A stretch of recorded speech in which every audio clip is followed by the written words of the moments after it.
Hey, what's going on, everybody? My name is Monotui, coach of the Tampa Bay Luxrays, and today we are bringing you guys our GBA Season 8 Week 2 Team Builder versus none other than John, aka PokeMen, coach of the New Orleans Pelippers. So this is going to be a fun game, for sure. John is a very cool dude. He, I believe, hit or is very close to hitting 50,000 subscribers on YouTube. He streams just about daily, so definitely check him out. Fantastic guy. He's been in the league for a very long time. Talk to him, great person, that's cool. Sorry if my commentary is a little bit off. I've had like the worst feeling in my throat for the last day or so. Like I just got sick and now this is what it is progressed into. But regardless, that will not stop me from uploading the world's greatest team builder of all time. So without further ado, I will be naming off John's roster, which should be popping up on screen now. John's team consists of Mega Diancie, Garchomp, which is his Z user, Cresselia, Serena, Jolteon, Escavalier, Tornadus Therian, Tentacruel, Piloswine, Hariyama, and Houndoom. So, a very well put together team. Mega Diancie is terrifying, Z Garchomp is always terrifying, Cresselia is super annoying and can potentially sweep me if it's Calm Mind. Even things like Jolteon can Volt Switch out very easily versus my team, or just Shadow Ball / HP Ice my other ground types. Also, Tentacruel is going to be super annoying because T-Spikes are not fun versus my team. If you watched my game versus Joey, you know that. Even Piloswine is a reliable rocker versus my team. Houndoom can be kind of scary, so pretty much everything on his team is a threat to me. However, I believe I have a very threatening team for him, and I will be showing you guys the team of 6 I have decided to bring that hopefully will be able to beat whatever team of 6 he decides to bring. So, starting off, we have our Mega Charizard X. Yes, it is going to be Mega this time. I have the Mega Bracelet, no worries everyone. I beat the game, we're good. And as you can see, we're actually just going to beat a Wall Breaker set, Flare Blitz, Dragon Claw, Earthquake, and Roost. We are not going to be Dragon Dance this week, just because there are a few things on his team that can stop it. I also would need coverage for a lot of different things. Coverage that I don't have, and I do have several other setup sleepers on this team, which I will get into in a little bit. So I actually just wanted to bring a wall breaking Charizard X so that I can just fire off powerful attacks and roost off potential damage. I outspeed the majority of his team, and a lot of the things I outspeed I knock out, and some of the things that I don't outspeed do not knock me out. Like Mega Diancie can obviously knock me out with Power Gem or Diamond Storm respectively, but that's the one thing I have to be careful for. I do have my switch in Registeel, which is very nice. The Serena I outspeed Noko. The Jolteon does outspeed me, but will not be able to hit me with anything. If he has Hidden Power Rock, then I feel like that's kind of silly because he needs HP Ice for my Gliscor. I don't think he'd let Gliscor wall him. Tentacruel I outspeed and can smack with the Earthquake, which is very nice. Tornadus Therian does outspeed me, however, its hardest thing to hit me was Hurricane, which is 70% accurate, and if it does not hit me, I'll be able to knock him out with Flare Blitz, which is very nice. Piloswine, I'll be able to do a lot of damage too, which is very nice, and I do good switch-ins to that thing, and it has no recovery, so once I whittle it down a little bit, you know, I'll be able to knock it out with Flare Blitz. Houndoom I outspeed and knock out with Earthquake, and Hariyama is typically 2-KO'd by Dragon Claw, or if he has a Guts variant, I can go for Flare Blitz and do a lot more to him. So that's going to be a Charizard X. Like I said, setup like Dragon Dance variant was very, very good versus him, but I do have a couple other members of my team that are setup, so I didn't really feel like it would be necessary. But regardless, that is going to be our Charizard. Next up, we are going into our Snorlax, and this thing is a monster versus his team. As you can see, he does not have a Ghost type, which means that I will be able to just run the standard Curse, Rest, Sleep, Talk set with a relatively standard spread. This is just to take hits from everything and be able to curse up as safely as possible. With Thick Fat, I will be able to take Icicle Crashes from Piloswine very easily. I'll be able to take on Fire Blast from Houndoom very easily, which is very nice, even like Ice Beams from Cresselia or something along those lines. And again, because he doesn't have a Ghost type, and because he actually has limited physical attackers, like because he has limited things to deal with this, this is a huge win condition. Like, for example, Hariyama obviously can knock me out, even if I'm at +2, but he doesn't necessarily want to hard switch in Hariyama on my Snorlax. If he's Guts, for example, he'll be taking the Body Slam damage, plus he'll be taking the burn damage, assuming I don't parry him with a Body Slam, which is very nice. Tentacruel can haze me, but I beat that thing 1v1 easily. Houndoom I set up on all day, unless he has a Taunt variant, and even then, he does not want to take a Body Slam. Mega Diancie does resist Body Slam, obviously, and it can have its potential setup in Calm Mind can potentially be mixed in order to hit me very hard before curses, or just to throw off powerful Moonblast, but again, it doesn't want to switch in on Body Slam, and it doesn't want to risk being parried because it's a huge win condition for him.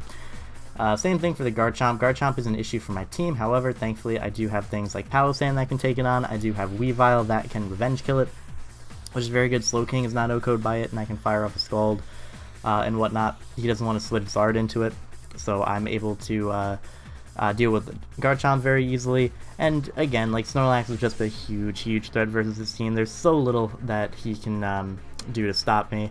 His hazing options, I beat 1v1. His phasing options, I get chip damage off onto. So again, it's just a fantastic Pokemon versus his team. Next up, we're going to go into our Weavile, and there's nothing really fancy about this. Knockoff, Icicle Crash, Ice Shard, and Low Kick. Speedy enough to outspeed the Tornadus Therion in his team. Obviously, I do not outspeed the Jolteon, but I will be able to hit that thing relatively hard with Ice Shard. And this was just necessary for the team. It outspeeds Mega Diancie, which is huge. It outspeeds the Garchomp and OHKOs it. Deals with the Cresselia, deals with the Serena.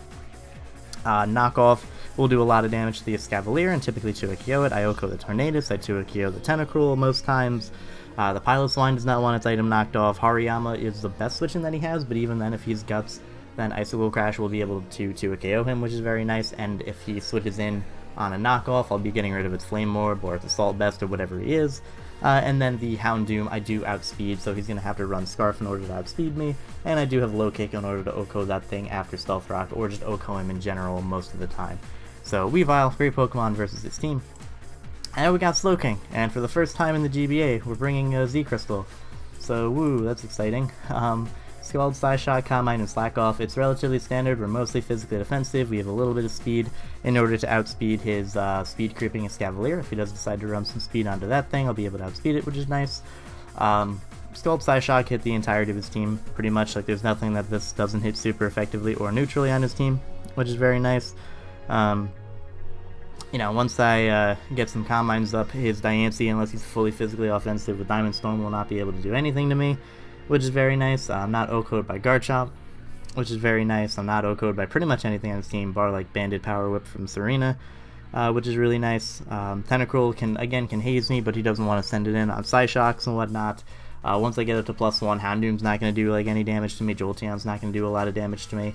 And then, as you can see, we do have the Water MZ for Scald, and that's there for a couple of reasons. One, being able to fire off a nuke after I've set up is going to be very nice. Like, once I get to +1, even Serena doesn't really want to switch in on a Water MZ boosted Scald, so that's going to be very nice for me. It'll be able to do a lot of damage to Cresselia, which is very cool. Like, if I beat that thing to getting up more Calm Minds before it gets up more Calm Minds, like I'm Calm Minding it first and then he switches it in, I'll be able to get a lot of damage off with the Water MZ attack, which is really cool. Though I do obviously have other things to deal with that, such as like the rest of my team. And also, with the Water EMZ, I'll be taking less from knockoff. I'll be taking less knockoff damage from things like Hariyama. I know Colbur Berry would be better, but Colbur Berry is one-time use and then it's gone. Water EMZ does the weakening of the knockoff, and it also provides an extra benefit in being able to fire off a very powerful attack, which is very good for me. So that's going to be our Slowking. Next up, we got our Registeel. We are bringing out our Registeel for the first time this season. Once again, this is like a pretty standard set. It's Seismic Toss, Ice Punch, Toxic, and Stealth Rock. Ice Punch is basically just to smack the Garchomp a little bit. Like, if he's a sub Garchomp, Seismic Toss is not going to break its sub, so I wanted Ice Punch in order to do that. And then Seismic Toss hits pretty much everything else. Again, he doesn't have a Ghost type, so I'll be getting 100 damage off, or 50 damage off onto whatever comes in, which is really nice. Toxic is so that I can beat a Calm Mind Cresselia 1v1, which is really nice. Toxic is also good for the Garchomp, and since he's probably not going to switch in Mega Diancie in on my Registeel, it's likely that it won't be getting bounced back, which is really cool. Serena, if he wants to switch into it, expecting my rocks will get Toxic, and he has to go for Aromatherapy if he has it. Even Tentacruel, like, I can spam Seismic Toss versus if he burns me, it's no big deal whatsoever.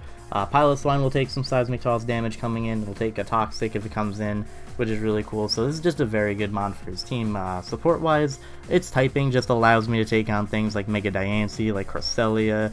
Serena, for the most part, I can take on Jolteon, I can take on Torrentee, I can take on Tentacruel. I can even not get OHKO'd by Houndoom, which is really cool. So very good Pokemon versus his team. Also needed a Stealth Rocker. It's going to do that. Next, oh man, this is rough, boys. Next up is going to be our Palossand. Now this is the mon that a lot of people made fun of me for drafting. Well, this is an absolute monster. With a Colbur Berry, I am never 2-KO'd by Guts boosted Hariyama's knockoff. Like, I'm gonna eat that shit up, no problem whatsoever. And then, if he has Ice Punch, he has Ice Punch, but again, like, I'm just gonna eat knockoffs, no big deal. And I'm gonna be able to recover that off, which is gonna be really nice for me. And I will be able to constantly recover on him using Shore Up, which is going to be really useful. Also, this thing walls his, well, not walls, but can take a hit from the Garchomp, which is very important. It can take a hit and knock out the Mega Diancie, which is very important. Can deal with the Jolteon, which is really cool, because obviously I live Shadow Ball and then knock him out with Earth Power. Serena is defensive and has Drop Kick over Power Whip. I am not 2-KO'd by that thing's Drop Kick, which is really cool. So I can get off a Toxic potentially. This thing is mostly just here for the Hariyama. It deals with it very, very well. But again, it does have other uses as well. It's not going to be my Stealth Rocker this week. I wanted these 4 moves, so Stealth Rocks will be going to Registeel. But Palossand is still going to be very, very useful this game, dealing with that Hariyama and when dealing with some of his other threats. It also walls the Escavalier, which is very useful for me. So that's going to be this team builder. I may have to throw up in a few seconds, so I'm going to end this recording. Thank you guys very much for watching. Check out John in the YouTube description below, and have a nice day, everyone.